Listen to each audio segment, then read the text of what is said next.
Jai Bhim. Baba Sahib doctor Ambedkar அவர்களின் தினமும் ஒரு பொன்மொழிகள். எனக்கு தாயகம் உண்டு என்று நீங்கள் கூறுகிறீர்கள், ஆனால் நான் மீண்டும் கூற விரும்புகிறேன், எனக்கு அது இல்லை.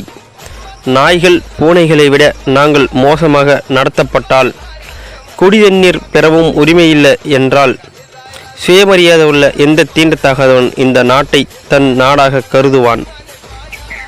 இந்த நாடு எங்களுக்கு அளித்த உதவி இன்னல்களையும் அநீதிகளையும் மலை போல் எங்கள் மீது சுமத்தியதே ஆகும். காலம் காலமாக காலால் மிதித்து நசுக்கப்பட்ட தாழ்த்தப்பட்ட என் மக்களின் உரிமைக்காக நான் செய்யும் முயற்சிகளின் காரணமாக இந்த நாட்டுக்கு எவ்வித தீங்கும் நேர்ந்து விடாது.